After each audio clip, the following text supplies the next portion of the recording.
Very good evening, everybody. David Glasser, the chair of the Ben Uri Gallery, welcoming you.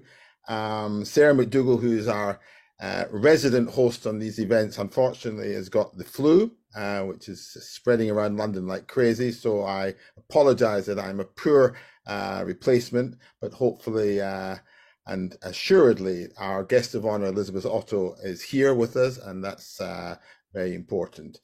Um, can I introduce Elizabeth, Professor of Art and a cultural historian, and her research centers on early 20th century visual and media culture with a focus on European.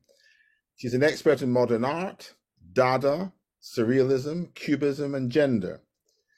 And she has investigated topics including the history of new media, film, gender, and photography, and media culture.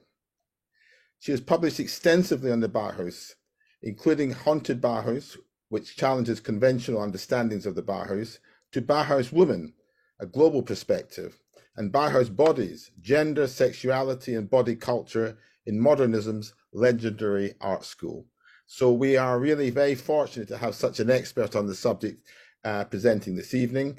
A few house rules, please maintain muted. Please use the chat line to ask any questions.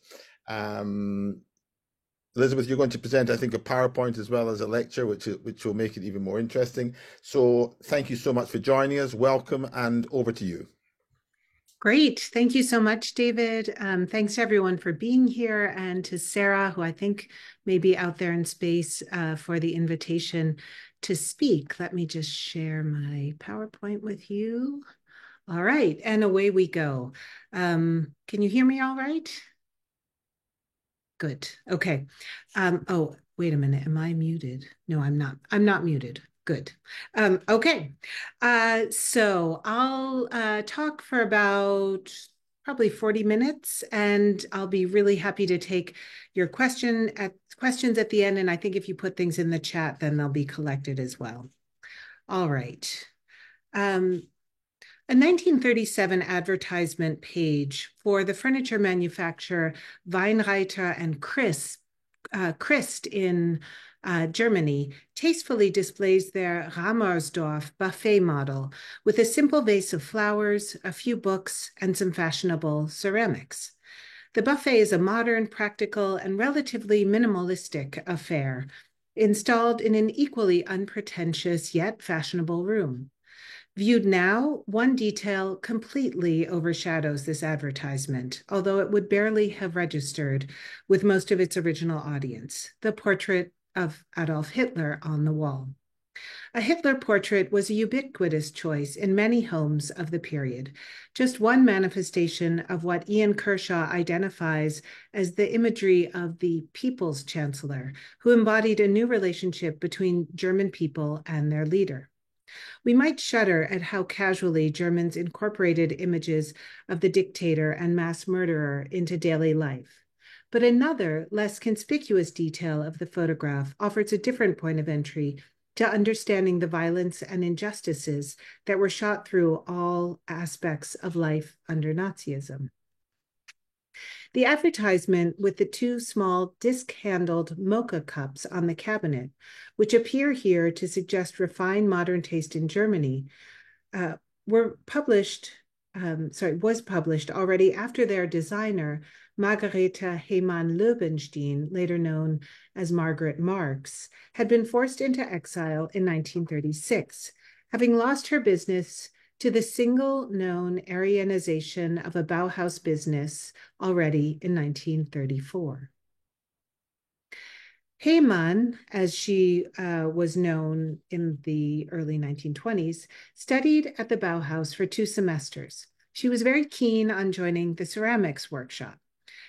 But the workshop's leaders, Max Krehan and Gerhard Marx, had recently decided that ceramics was men's work and determined not to admit any more female students.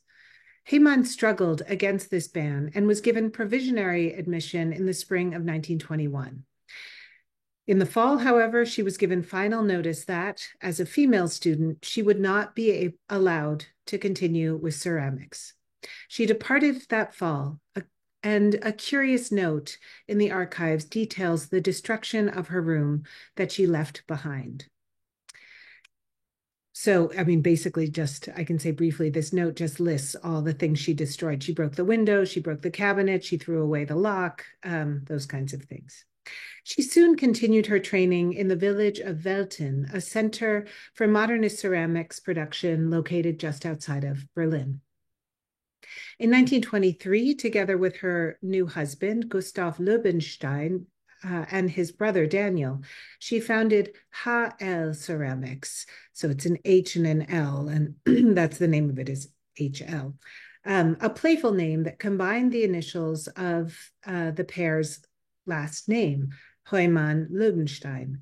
HL is now regarded as among the most innovative artistic ceramics firms of the Weimar Republic, and it even had a global reputation and a distribution network to match. It is also the only female-headed design company to emerge from the Bauhaus. Fast forward to a decade later, July 1933. Two disgruntled HL employees denounced Heumann Löwenstein to the Nazi authorities for, quote, contempt and disparagement of the German state authority, as well as for inferior treatment of her former workers, close quote. Recognizing the danger she was in, Heumann Löwenstein closed the factory and left for the Danish island of Bornholm. The following April 1934, she sold HL's buildings, ovens, ceramic molds, and complete list of clients for 45,000 Reichsmarks to a Dr. Heinrich Schild, an economist and influential member of the Nazi Party. The price was so low that Heumann Löwenstein was later compensated twice as an official victim of Nazi persecution and for the forced sale of her business.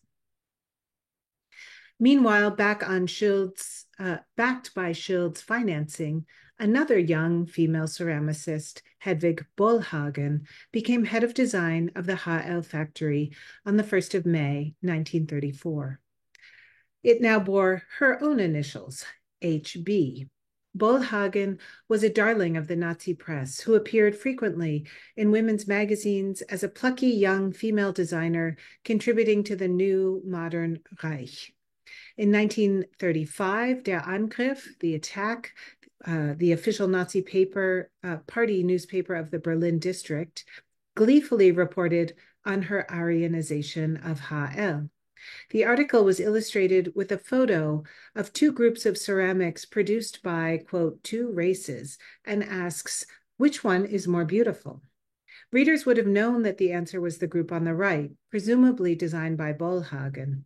But the joke was on them, since the majority of designs in both the left and right groups in that lower photograph are original HL designs by Heumann Löwenstein that Bollhagen had simply marketed as hers.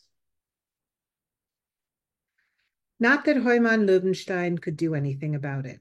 Having lost her business, as well as her husband and elder son to two separate tragedies, and unable to work as a ceramicist, she set up an art school in her home, as this document in a beautifully handwritten advertisement for the school shows.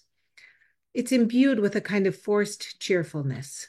Addressed to a child, the ad invitingly lists potential activities before cajoling.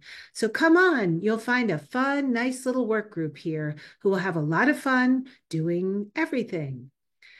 It's an impressive try at a new start, but it's not exactly running a major design business. And indeed, though Heumann Löwenstein survived through her 1936 emigration to England, despite several attempts, she never again managed to successfully run her own ceramics business or even to work as a designer.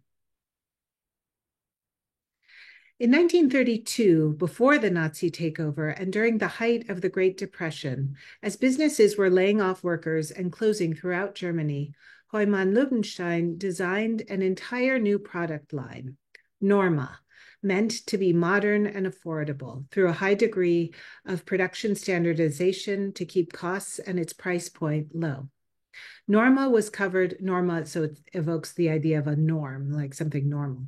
Norma was covered by a special contract when Heumann Lobenstein sold the factory to Hedwig Bollhagen, or to her manager. The contract allowed Bollhagen to reproduce Norma products for 4 years, but not after 1938. Yet, Bollhagen continued to produce the picture as one of her signature designs long afterward, never crediting Heumann Lobenstein. Indeed, even today, the Hedwig Bollhagen firm still sells the Norma picture. Its webpage displays old photographs to convince consumers that Bollhagen designed the picture herself. Beyond this theft of intellectual property, the story of Hedwig Bollhagen's participation in an Aryanization scheme of HL and the original owner's flight into British exile, never to really recover, is one that the company very actively works to hide to this day. And I'll just say what I mean by that is they constantly rewrite the Wikipedia page. There are people in Germany who try to put in the truth and it gets changed back. Thus, embedded in this advertisement is the story of how one extremely successful Bauhaus designer was driven from Germany while her work lived on without her, in ads, in the media, and on people's tables, even if it was anonymously or under another woman's name. Germany's Bauhaus is widely regarded as the 20th century's most influential art, architecture, and design school. It is also celebrated as the archetypal movement of rational modernism, considered famous for bringing functional and elegant design to a mass market. It existed from 1919 to 1933, the same years as the Weimar Republic, Germany's first democracy. And because of its progressive and sometimes controversial nature, it had to move several times. As I indicate in this slide, and on the map I show you at the lower right, it existed first in the city of Weimar. Then, after being unceremoniously kicked out, it moved to Dessau in 1925.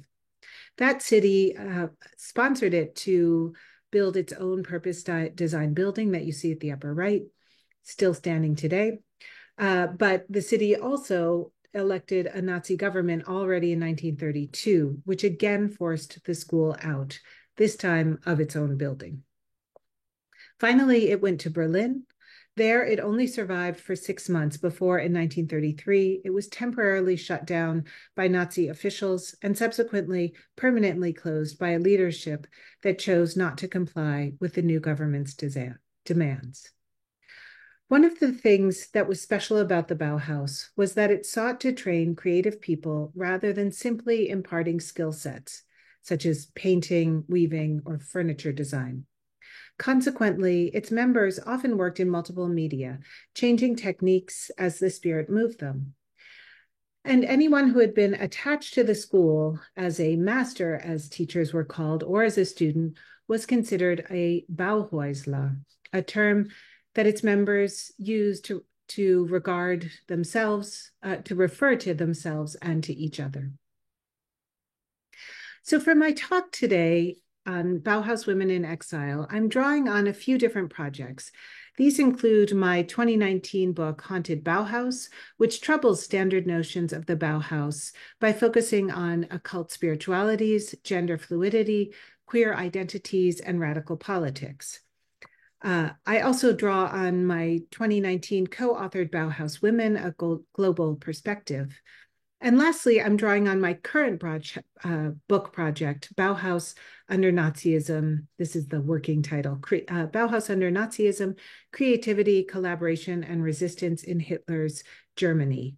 And so on the right, what I'm showing you looks, I think, a little like a book cover, but I made it up. It's just a placeholder for a book that's becoming.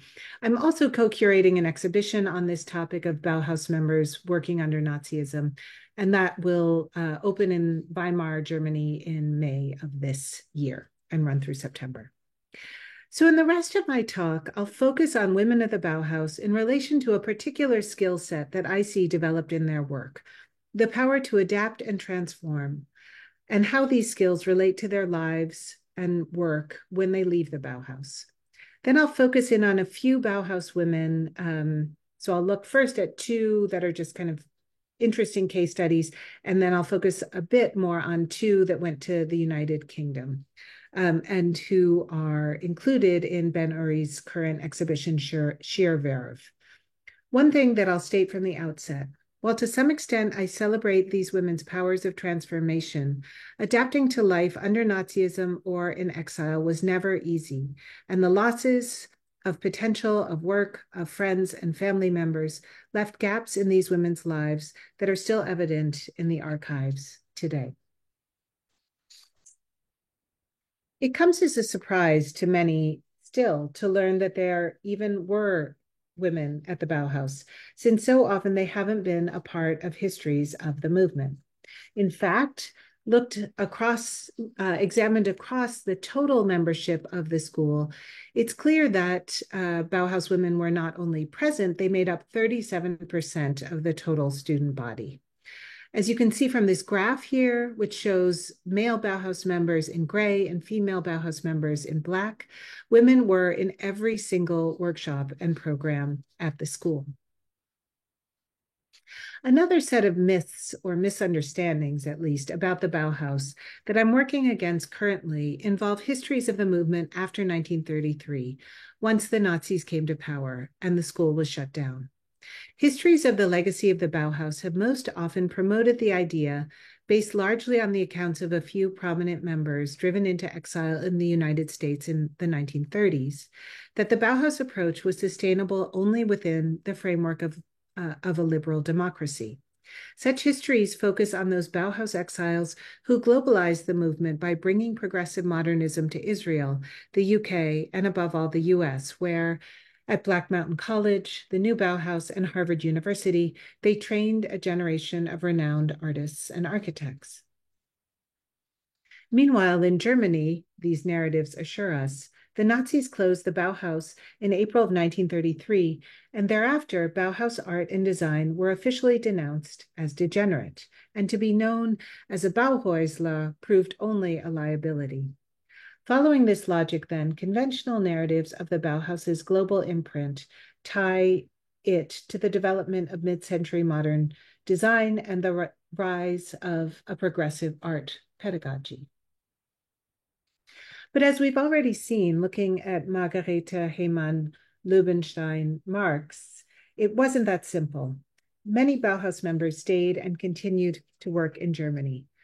Further, the path of exile into exile of many, like Heymann, Leubenstein, Marx, was much more difficult and their landings much less soft than we've been led to believe. So in what remains of my time with you, I'll focus on these Bauhaus women's work, especially in relation to themes of transformation that I think emerge as kind of an unspoken collective project out of them.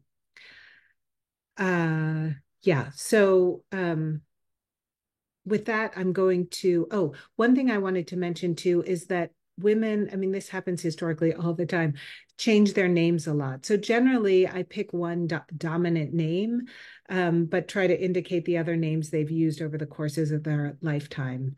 I'll come back at one point to Margarete Heymann, Leubenstein, Marx.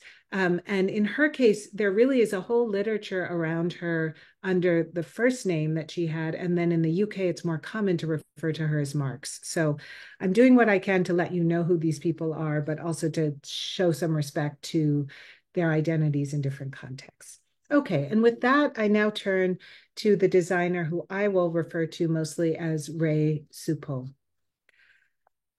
A dress is not there for its own sake, but to be worn. This was the pronouncement of Paris-based fashion journalist, designer Renata Richter-Green, writing in the Werkbund journal Die Form in 1930. Quote, today 90% of all women work, and these 90% need rational clothing. Life is in perpetual motion. Preferences for line, color, and attitude change, and these pensions also differ for each person.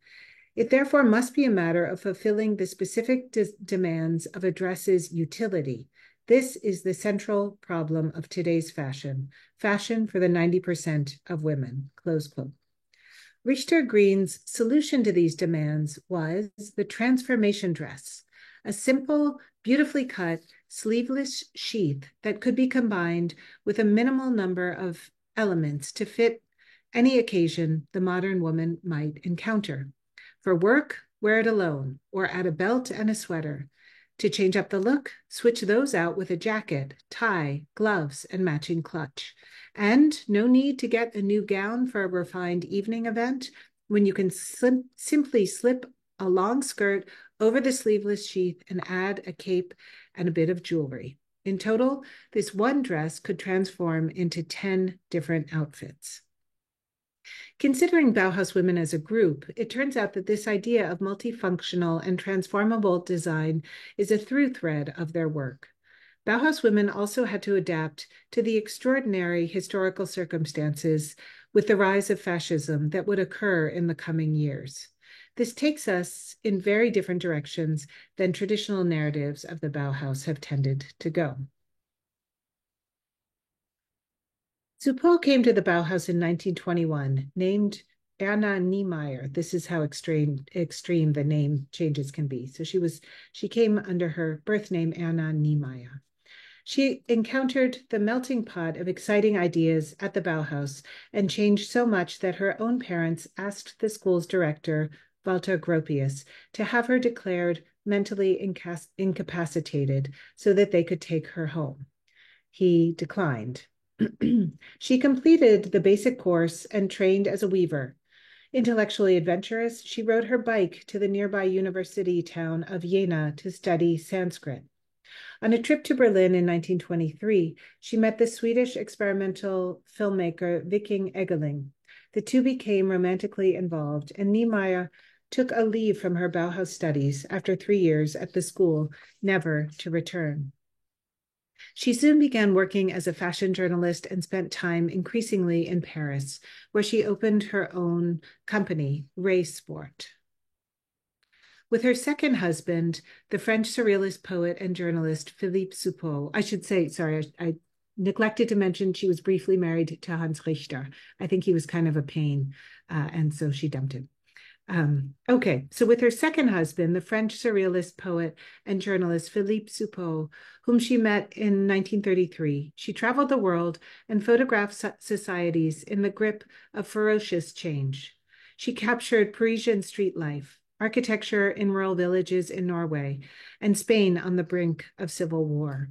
Many of her images were published as illustrations for Philippe's newspaper articles.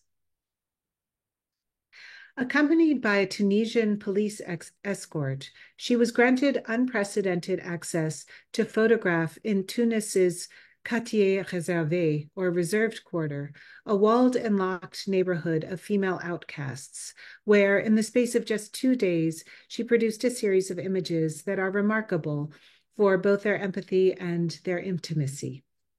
From Tunisia, Philippe and Ray Suppot fled advancing Italian and German fascist forces in 1942 by hitching a ride on one of the last buses out of Tunis to the Algerian border. For this trip, she had to travel light, a little like the women she imagined in her transformational dresses. The Suppots simply boarded with no possessions at all. This meant abandoning Ray's entire archive of negatives and leaving her camera behind. The loss of the latter may have been painful, but it was vitally important, since fascist forces would likely have shot her on the spot if they caught her in possession of a camera. Effectively stateless exiles for the next 2 years, the Suppots had no money to purchase her a new camera. Yet, while they were subsequently traveling through the Americas as Philippe worked to create a network for a news agency for the provisional government under Charles de Gaulle, Ray used a found technology to make a daring self-portrait, a photograph taken in an amusement park in Buenos Aires in 1944. In it, we see her expatriate friends, photographer Giselle Freund and screenwriter Jacques Remy, in the background. Glamorous Ray Suppot, by contrast, is singularly focused in the foreground. Her attention appears locked on the viewer. And in fact, it appears that Ray Suppot is armed and dangerous. Her face is partially obscured, but it's not with a camera, but a gun that is trained on the viewer. This powerful photograph evokes the violence and uncanny nature of the wartime context in which it was made. It also encapsulates the improvisational spirit fostered by Suppot's contingent situation, for, cameraless though she made this portrait herself. A camera took her self-portrait as a keepsake when the perfect bullseye she shot with an air gun triggered the instantaneous award of a prize, this photograph. She may have had nothing but the clothes upon her back, but for the duration of this moment, she was once again a photographer. In the iterations and sometimes surprising adaptations Ray Suppot makes through her work, she epitomizes the drive to explore new ways of living and being that was the spirit of Bauhaus New Womanhood. In addition to designing modern ceramics and clothing or making photographs and films, the examples I've shown you thus far, a number of Bauhaus women became architects, literally transforming built landscapes or interiors around them. Friedel Dicker was one such Bauhaus member, but under the duress of living under Nazi rule in Czechoslovakia, she transformed Bauhaus methods even further, as we shall see in the second example I want to show you. Friedel Dicker, also known as Dicker Brandeis, after her 1936 marriage, was a member of the early group of Bauhaus students who came to the school in 1919 with instructor Johannes Itten.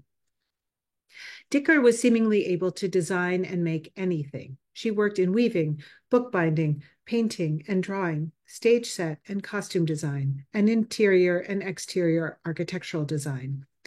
She is best remembered for her work in the Theresienstadt ghetto and concentration camp, where she taught over 500 children, in part using Bauhaus methods to connect hand and spirit that through exercises she had learned from Itten and another Bauhaus instructor, Gertrude Grunau. In Theresienstadt, Dicker Brandeis's aim was not, however, to help the children to connect to their historical moment or to become necessarily better artists. Rather, she sought to enable them to escape from life for a little while. Ultimately, she was murdered at Auschwitz. Long before her difficult last years, however, Dicker was part of a Bauhaus design duo that created visionary architecture and interior design, together with Franz Singer. The two were students together of Johannes Itten in Vienna and then subsequently at the Bauhaus. For a number of years, they were romantic partners, and after that continued having a studio together. Among other achievements, their 1922 collaboration on plans for a building with 4 apartments in the earliest documented flat roof design in which a female Bauhaus student is known to have participated are among their achievements. Writing in his 1931 survey text on 19th and 20th century art and design, art historian Hans Hildebrandt praised Dicker and Singer together for their, quote, rationalization of interior architecture and furniture that unites the highest degree of practicality and economy with pure, noble forms derived entirely from their function. There is rich documentation of the duo's multifaceted work, which was completely of the moment, especially once they returned to Vienna, and in 1926 opened their design business, Atelier Singer Dicker, a firm for architecture, interior design, and fashion design. Multifunctionality was a hallmark of Atelier Singer Dicker, with convertible furniture and multi-use spaces, and even toys, as I show you here, with their ingenious Fantasia toy kit from 1925. This collection of colorful shapes could be used to create animals, such as rabbit, giraffe, seal, and cat, and other forms, locomotive, wheelbarrow, or box. according to a child's fantasies. Phantasus is a precursor to the interactive building sets like Lego that would only go into production after the Second World War. Dicker and Singer's design aesthetic was unique in Vienna, a distinction that also attracted international clients and gave them the scope to take on projects further afield: Berlin, Prague, Zilna, and Budapest. Their colorful and dynamic rendering of site plans, for example, evoked the movement of the time, and their clients included members of the intellectual bourgeoisie who embraced the duo's design aesthetic and their overt modernity. A particular speciality of the firm was its convertible furniture and changeable interior design, as I show you here in just one part of their stunning modernist guest house in Vienna, designed for the Countess Herriot, that was outfitted with two main guest rooms, each of which could be transformed from a living room into a bedroom for a family. In the larger of the guest rooms, which I show you here by day, above, an elevated platform breaks up the room into a grander reception space and a cozy corner for meals with a desk for writing. By night, the stairs to the platform retract and a double bed rolls out from under it, complete with built-in nightstands. This luxurious and futuristic space epitomized Dicker and Singer's creative and flexible modern design. After 7 years of collaboration together, in 1931, Dicker and Singer closed their Viennese firm, in part because Dicker appears to have decided to dedicate herself to teaching and especially to political work. With the global economic crisis that began with the New York stock market crash in 1929, Vienna, as with much of Europe, experienced a growing political polarization, and Dicker became a left-wing activist and a member of the Communist Party. She again transformed herself as an artist and began making highly political photomontages, works that drew on the visual vocabularies of John Heartfield and Laszlo Moholy-Nagy. This work, Abundance of Goods, Sales Crisis, decries the injustices of class divisions in a dynamic and monumental photomontage that centers on the powerful but helpless form of a laborer and his starving child, and they're here in the middle. Around these tragic figures, photographic fragments highlight the senselessness of mass-producing weapons in a society that cannot feed all of its citizens. Stenciled letters spell out praise for the Soviet Union and criticize Dicker's Austrian contemporaries.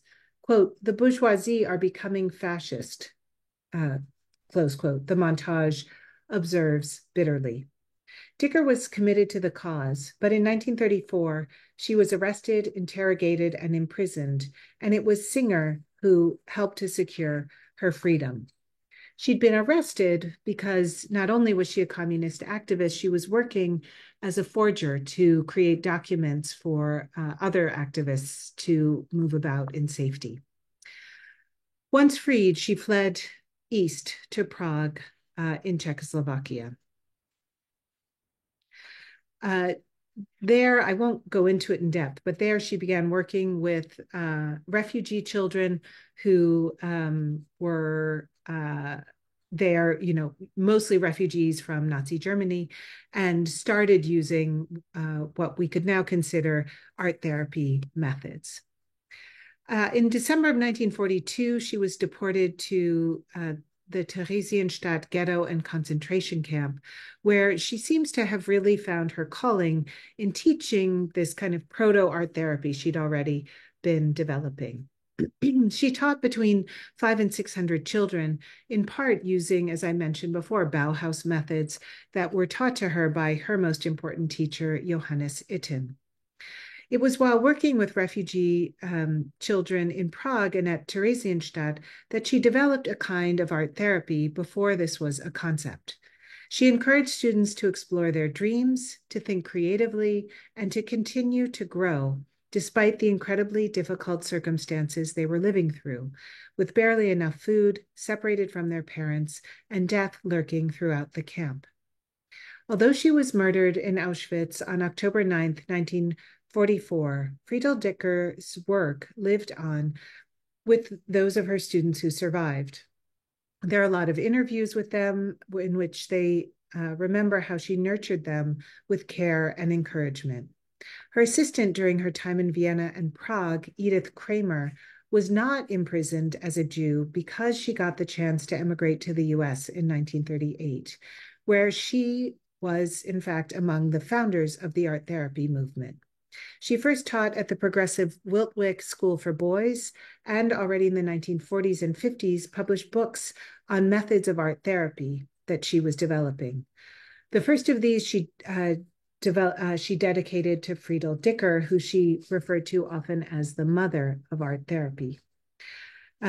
Frequently, Edith Kramer pointed out that there are many ways of surviving and considered this a gesture to the fact that Dicker Brandeis's ideas and methods lived on after her death. Eventually, Edith Kramer helped to found the art therapy program at New York University that has trained generations of art therapists. Okay, I'll now turn briefly to the last of the new artists I want to introduce to you and come back to Margarete Heymann, Löwenstein, Marx at the end. And these last two are artists who are actually in the Sheer Verve exhibition. The only Irish Bauhaus member, Stella Stein, attended the school during its tumultuous 1931-1932 academic year. In the late 1920s, she was already a successful painter in Paris who had published illustrations for James Joyce's Finnegan's Wake and befriended Samuel Beckett. Still in her young 20s, Stein was drawn to seek a new challenge and applied to the Bauhaus, by then the most famous art school in Europe. She was admitted and took up her studies in the fall of 1931. With her first semester in Joseph Alber's preliminary course, she cast aside her fanciful Fauvism in favor of the school's constructivism and its privileging of ideas and reproducibility over the emotionally laden trace of the artist's hand. A collage that she made relies on a fully Bauhaus approach to graphic design, with only a few colorful elements, ground, tram, tracks, and driver, to convey the modern efficiency of interwar city transport.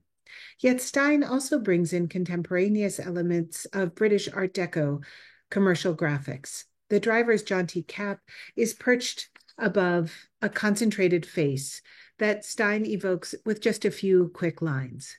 She thus renders him as a fleeting glimpse as the train careens through the city.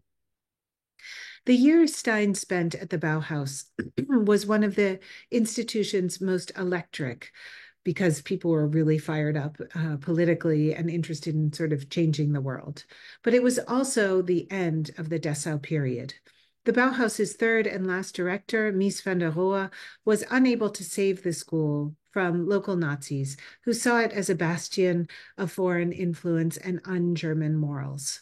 When the Nazi Party won Dessau's 1932 elections, one of their first orders of business was to kick the Bauhaus out of town. Stein left as well and departed Germany for good. She traveled to London, where she encountered fellow Bauhaus member Kata Stern, one half of the photographing duo Ringel and Pitt, who created a stunning portrait of Stein when they met up in London again in 1934. Reclining amidst a sea of rich textures, eyes hauntingly half closed so that she appears both passive and alert at once, Stern captures Stein's stylized surrealist beauty at a moment when the continent's cosmopolitan and experimental culture was being uprooted and cast adrift by looming fascism. Although she was much less active as an artist following her move to England, she continued to paint. Stein later did not identify with her Bauhaus time and immersed herself again in painting, particularly using bright colors and emphasizing flat surfaces. This bold painting of a woman in a red hat, which is in the Sheer Verve exhibition, seems to draw from an array of modernist sources and to capture a modern individual. 1952, the year of this painting, Stein's work was included in the Pittsburgh International Exhibition of Contemporary Paintings, later known simply as the Carnegie International. I believe there's probably a lot more to uncover about Stella Stein, in case anyone in the audience is looking for a project. And while we're on the topic, I'd say as an aside that this is the case of many Bauhaus women in exile in the UK. Here I show you just a sample of the amazing work of photographer Edith Tudor Hart, who also seems to have known Greta Stern at least briefly, since some notations on this project for the South London Hospital for Women and Children list both of them. I also just like showing this photograph of children receiving light therapy because it's so good and quite funny, I think. So there is some work on Edith Tudor Hart. There was a major exhibition in Scotland, and I think there's a few coming up, one in Austria, and somebody in the UK is working on a book. So good things may be coming down the pike, but lots of people can work on these people. Think of how many people are working on Picasso right now. All right. So I left off, and I'll just say this kind of in conclusion, the story of Margarete Heymann-Löwenstein in Berlin, where she was trying to survive by teaching classes for children from her home. In 1936, she finally decided to leave Berlin, and she took with her 30 crates, according to family lore, containing 250 paintings and 250 ceramics. She first traveled to Amsterdam, where her sister Gertrude or Truda Heymann was living, and that same year, still in 1936, emigrated to Great Britain. So these next photos, just so you know, these are my archival photos. That's why they look a little crooked and things like that. In London, Heymann-Löwenstein's contacts among Heil's international clientele would prove essential, particularly Harry Traithwan, I hope I'm saying his name right, who was the manager of the pottery and glass department of the furniture store Heel and Sons. On June 3rd of 1936, he sent her a handwritten note to present to Gordon Forsyth, the artistic head of Stoke-on-Trent Potteries. Trethau wrote, quote, "This letter is to accompany my friend, Frau Löwenstein, who I have known for many years, and she is a very clever woman, and I will tell you anything you want to know. I used to buy her wares from Germany, and anything you can do to help her will be amply repaid. I am unable to write more now, but anything you can arrange for her has my blessing." Close quote. Indeed, Heymann-Löwenstein quickly found work designing for British firms through her business contacts and even attempted to recreate some of her HL designs, including a toned-down version of her disc-handled mocha service that I showed at the start. She married a British man, Harold Marks, in 1938, and was henceforth known as Margaret or Greta Marks. She founded her own company, Greta Pottery, with a few employees and its own logo symbol. But with the war's outbreak in 1939, as she remained a German citizen, she was forced to close the business. Her daughter, Frances Marks, was born in 1941. After the war, Greta Marks forewent another attempt to create a ceramics business, but she continued to paint and make studio pottery and individual pieces. Painting seems to have been her main creative outlet, but it also seems she was frustrated at her lack of ability to recreate HL. I just point out that although their exile was not easy, many male Bauhaus members were able to have second careers in their exiles in the US and elsewhere. By contrast, for most women, it was tougher to find a good job and to continue their work as before. From her beginnings as a determined young ceramicist at the Bauhaus, Heymann-Löwenstein Marks was able to surmount the setbacks imposed on her by that school's implacably patriarchal bias to express her brilliance and secure a place for herself in the history of modern design.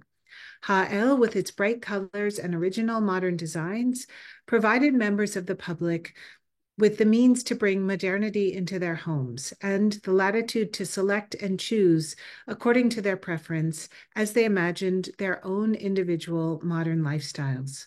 In the 1920s, ads for the firm ran under the slogan, "Choose handmade ceramics, demand HL."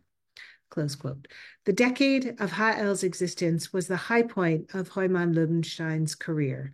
As an exile in the UK, she would never again fully find her footing. National Socialism was a catastrophe on a national and international level. But for each individual caught up in its gears, the catastrophes were specific and personal.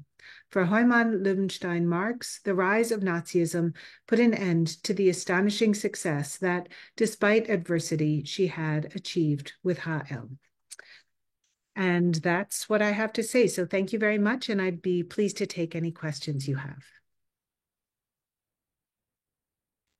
Should I leave the screen on or should I stop sharing? Wait, I can't hear you, David.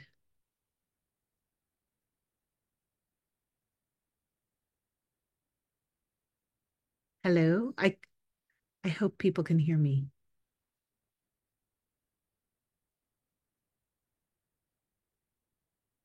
David, you're muted.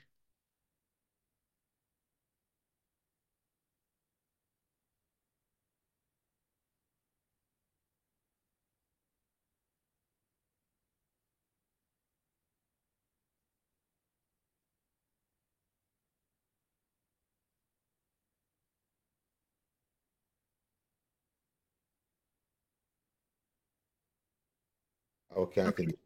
Fine. There you are. Okay. Yes, I'm sorry. Yeah, because I became one of the guests, and of course, guests can't unmute themselves, so we have to Got then. it. Okay. Would you like to see my slides while we're talking or Yes, of course. But okay. Elizabeth, first of all, thank you. Your scholarship radiates, and it was really hugely engaging. One question that came through the chat line, which I just want to ask you on behalf of um, Francesca Tambling, why were the women in Tunisia kept separate? Oh, that okay. So this was a historical part uh of Tunis that it was um, I would actually suggest Googling this because you'll get more in-depth information than I can give you. But it was called the Reserved Quarter, and it's sometimes remembered as a quarter as the basically the red light district of Tunis. But my understanding is that this was where female outcasts were confined. It was actually locked. They were locked in, and some of them did also work as prostitutes because they could not get any money and were dependent on handouts from family members or people who were kind to them. And beyond that, I'm a little out of my depth because I only learned about this through Ray Suppot's photographs, but that's the deal. Okay, could I ask you to just move the clock back a little bit to the beginnings of the Bauhaus movement, and what were the circumstances in terms of how this whole thing evolved into this powerhouse of creativity? Sure, I'd be happy to tell you about that. And now I think I'm going to be able to successfully share my screen so we can look at pictures while I'm talking, which is always kind of nice, I think. Um, all right, here we go. Uh, um, so the origins of the Bauhaus are very interesting. In some ways, it's totally unique. In other ways, it's completely, as the Germans say, a child of its time. There was a design school already in the city of Weimar. The Archduke was pretty progressive, and that was led by Henry van der Velde, who was a Belgian national and had to leave during World War I. And the young architect and at the time husband of Alma Mahler was Walter Gropius was asked by the Archduke to envision combining the School of Arts and Crafts together with the Fine Arts School. And while he was an officer in World War One, for a while trapped within a building where I imagine he had a lot of time to do. He was actually trapped in rubble and survived because of an architectural element. There was a chimney right next to him. He was coming up with this idea of creating a new school that would train artists and designers as thinkers who could respond to the moment. And that's what happens in April of 1919. He creates a manifesto for the school that says we're going to do away with the arrogant boundary between artists and designers, and that the real aim of everything is to create a total work of art through building. So all the Bauhaus didn't actually teach architecture in-house until 1928, but it was led by architects. Many people who came to the school, studied architecture, among other things, by taking courses nearby or working in Walter Gropius's design studio, those kinds of things. But everything, I mean, they taught everything from metalwork to weaving to ceramics. Bookbinding was a short-lived studio there, and photography was taught from 1929 on, even though it was practical. Because it blossomed from the sort of the fundamental parts that we all know of in terms of architecture into all these different creative industries. And I think that's what makes it so particularly unique and special in terms of its regrettably short period of history, yet it still has tremendous longevity in terms of its effect. Couple of questions. One from Tina. Do you feel there are more contemporary ceramicists who borrow mostly from Marx's influence, i.e., the extent of her influence through time? I mean, it's interesting because you do see her forms. All of these things are not trademarked, I should say. Generally, that's how they did it back then. So people were borrowing from each other. There's a Japanese firm called Mikasa that has basically remade these disc handle designs here. These disc handle designs as a little tea set that I think it was done in the 80s. So you see them crop up some, but I don't know of examples of contemporary ceramics that are really directly quoting her, other than the Bollhagen materials, where some of what is being sold as on the Hedvig Bollhagen website today they are designs by Hedvig Bollhagen, but some of it is still Heumann Lobenstein's designs that are being sold under another name, which while I understand that Hedvig Bollhagen was a young woman living in particular times, I think acknowledging an intellectual debt to someone who lost family members to the Holocaust. Her mother was murdered, who was, lost everything to Nazi policies, would be appropriate. So, yeah. One of our guests, Amanda Jane Doran, suggests that the 1950s Staffordshire Midwinter ceramics range has similar shapes and designs. So that might be worth a little investigation.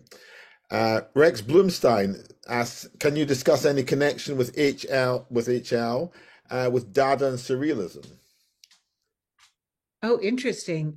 Well, first off, I want to say thank you for that reference. I have not done tons of, I've visited with Margaret Marx's daughter, but in terms of going into the archives in ceramics firms in the UK, I haven't done. So I may do that, but also if other people want to do it, do it. There's so much work to be done on Bauhaus Women. We should all be doing it. Okay, could you just repeat that? Oh, the connections to Dadaism. It's a long shot. I don't know. I mean, I think she was really interested in making practical designs, that would find their way onto tables. And I don't, I there, I mean, oh, here's a connection. There is a story that was published later by one of the Bauhaus members. It might have been Marx, actually, but I'm forgetting the name. It's in the new catalog of HL Ceramics that for a show that's being held in Berlin. It was just extended and is closing about now. But it recounts a story of the girl from Cologne who is apparently Heumann Lodenstein, working together with another student in the introductory class where they create a really kind of strange portrait of a soldier, and they put a lot of bric-a-brac on it as Dadaists did. So I think, that use of kind of found materials, junk, crazy humor, that was definitely kind of around in Itten's course, although often it was done with a kind of seriousness that was very different from the irreverency of Dadaism. So I'd say loose connections, probably some awareness of each other, but beyond that, we couldn't construe her as a Dadaist, I think. The you're co-curating an exhibition, I understand, that's going to open next year in Weimar. Yes, Could it's you, May 8th. could you excite us so that we can get straight on to Ryanair and book our tickets? Yeah, do it. I don't know I guess the closest airport might be well, you can get to Weimar on a fast train from Frankfurt, Berlin, or Munich, and it's just direct to Erfurt, and then a quick little commuter train over to Weimar. And it's a great city. But the real reason you should come is because from May 8th through September 15th, our show will be in 3 different locations. I'm curating it together with Patrick Rossler, who I co-authored this book with, and Anke Blum. And we have 450 objects. And Wow. the 3 different stations each has a theme. So in the Museum Neues Weimar, there is a lot on the Bauhaus period itself and how politics, right-wing politics, impacted the school from the outside. We know, of course, by it being shut down in 1924 and again in 1932.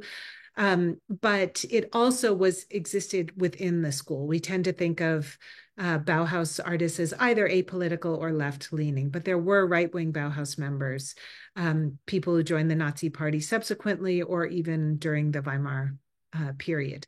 In the Bauhaus Museum, a lot of people hear about degenerate art shows. I mentioned that there's a kind of general received knowledge that Bauhaus members were all denounced as degenerate and probably none could work. So we look at that we're bringing back some of the works that were deaccessioned from the Weimar collection because they were considered degenerate, and showing them. They're coming from New York, from places like MoMA and the Guggenheim. But we're also showing how many Bauhaus artists retooled their skill set, something Bauhaus members were taught to do, and were actually included in propaganda exhibitions. So there were Bauhaus members in the great German art shows that existed. They were annual propaganda shows every year of approved work. And then finally, the biggest of our stations is in the Schiller Museum, where we look at the hundreds of Bauhaus artists and designers and architects who worked during the Nazi period. And this ranges really from Holocaust victims who, one made a card game for her daughter before she sent her off into exile. So we're bringing these works back to Germany to show them. But they also include people working for the Nazis within the camps. So Franz Ehrlich was a prisoner in Buchenwald and designed the gates of Buchenwald, which we're bringing down from Buchenwald. It's right there in Weimar to show in front of the Schiller Museum. But he also designed all the furniture for the Commandant's house, for the notorious Commandant Koch and his wife Ilse Koch. And another Bauhaus member worked in Auschwitz designing barracks and then working on construction, kind of the architectural part of construction of gas chambers and crematoria. So there's a lot in between those 2 extremes that I mentioned. People, working in films, doing film costume design, graphic design, furniture design, those kinds of things. And we bring these together to tell a number of stories about how Bauhaus was, in fact, compatible with National Socialism. And your book, Want to give us a preview of your current writings and book? Sure. Yeah. So a lot of my research, I've been working on this new topic since 2019. It's going into the show, but it's great because I'm working with two other people. You know, it's a huge field, so the three of us are bringing a lot of stories together. And my own book, I keep trying to delay the publication date because when you find someone who was murdered in the Holocaust and you're able to scrape together enough material to tell their story, that really feels like an important responsibility. And so I could end up kind of working on this book for forever, but I'm not going to do that.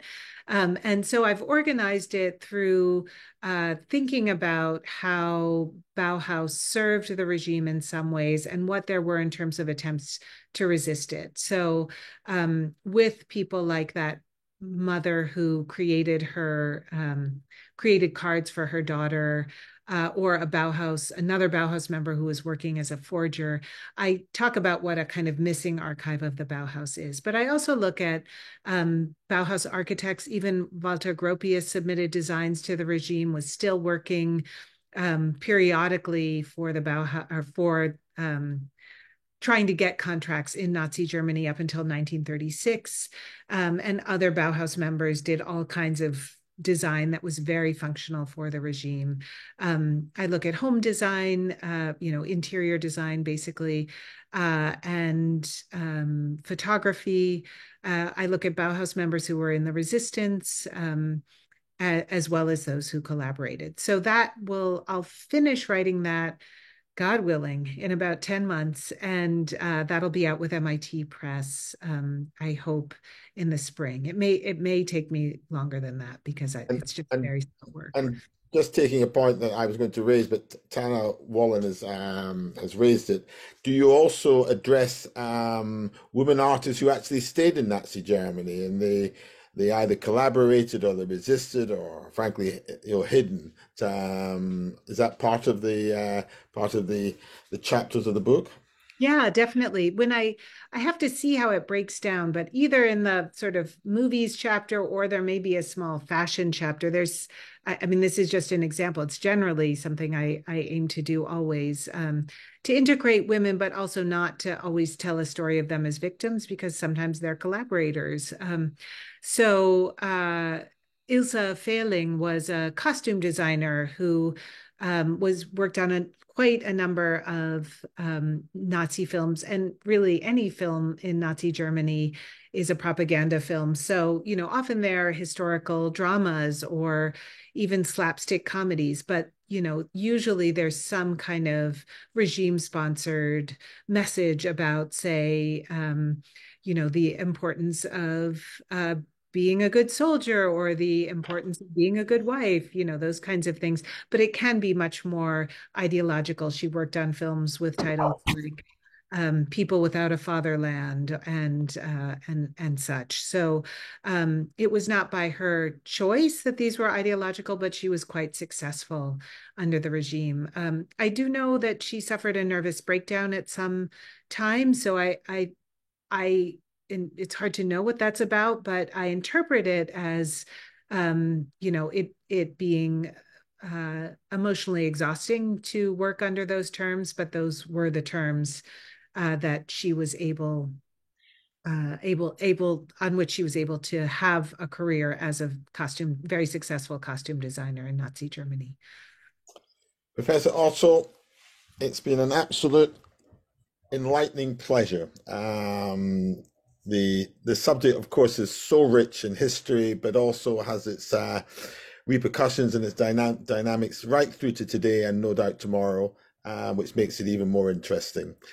So thank you so much indeed for being with us. Thank you. I know that you are a valued member of our steering committee and our research unit, which we're very honored to have you, and we're very appreciative of your contribution. Ladies and gentlemen, first of all, on behalf of yourselves, I thank Elizabeth, but I also want to thank you for bearing with us for the last 17 weeks or so through this wonderful exhibition, Sheer Verve. There are 2 more days to go. Today was mobbed. Thursday and Friday, I'm sure, will be just as busy, but try not to miss it. It was the exhibition of the week last week in the Evening Standard, funnily enough, featuring that beautiful portrait by Stella Stein. And I want to take this opportunity of thanking Dr. Una Richmond, whose scholarship on the International Women's Art Club stimulated the exhibition and supported Sarah McDougall hugely. Other lecturers, Dr. Mengling Taunt Yu, Dr. Lucy Howarth, Dr. Nina Perelman, Harriet Loeffler, Sasha Llewellyn, Dr. Marie-Anne Manchio, Professor Francis Spalding, Dr. Grace Brockington, Dr. John King, Professor Fran Lloyd, Rachel Dixon, Dr. Jill Clark, and of course you, Professor Otto, for widening our knowledge and piquing our interest in this whole subject of the Women's International Art Club, which went for 80 years, founded in 1978, and so few people knew it. And so much congratulations to Una Richmond for making that the subject of her PhD. I think thanks are also due to Rekha Raji, who looks after all our technical side and makes sure that everybody can hear everything that's said. And I want to pay particular tribute to Sarah McDougall, my valued colleague over 20 years. She is an outstanding curator and scholar, and Sheer Verve just stands alongside any exhibition in London today. So I thank you, Sarah, and wish you better. I thank all our speakers. Professor, I thank you. And our audience, I thank you. Please come back and see us 17th of January, a new exhibition called Uncharted Streets. It's co-curated with the Centre for British Photography, photographs from the Hyman collection, including Kurt Hutton, Bill Brandt, Edith Tudor-Hart, who we talked about this evening, Charlie Phillips, and Marketa Lukatofta. So very exciting 2024. Be with us, be on benuri.org, stay safe, happy holidays, and we look forward to seeing you next year. Elizabeth, thank you again. Good night, everybody.